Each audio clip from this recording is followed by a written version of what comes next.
You're not fooling anybody by saying this. This latest truth bomb from India's External Affairs Minister S. Jaishankar has lit up the internet and set ablaze the diplomatic atmosphere, especially since he said this while in Washington, D.C. this week. But why has this comment gone so hugely viral, and why has it struck a chord with so many? Listen carefully now as I explain why.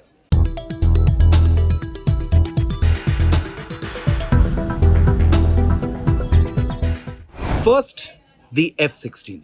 It's an iconic Cold War era American fighter jet that is still in service across the world and is one of the most manufactured combat aircraft of all time. In the 1980s, with India and Pakistan pretty closely aligned to Russia and the United States respectively, Pakistan began receiving F-16 jets from Washington, just as India began receiving MiG-29 and other Russian fighters from the Soviet Union.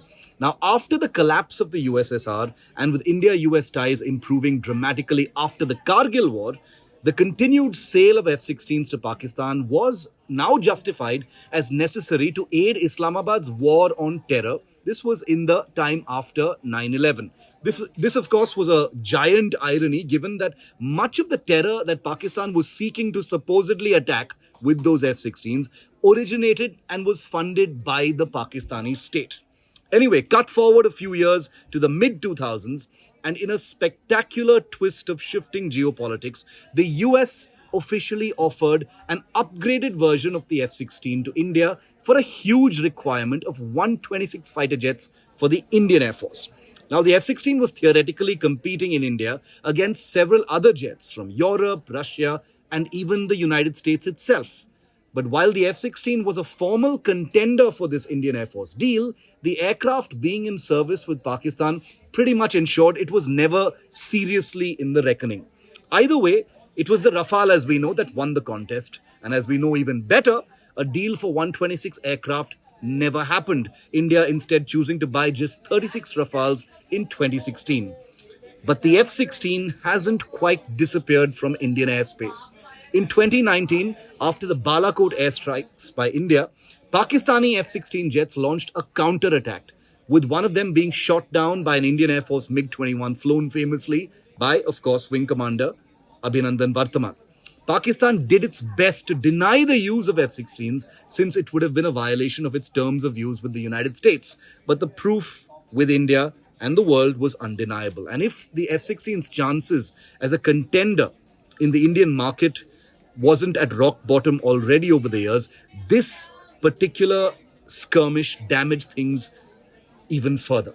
Ironically, just days before the F-16 versus MiG-21 dogfight at the LOC in February 2019, Lockheed Martin, the company that makes the F-16, rebranded the F-16 on offer to India as F-21.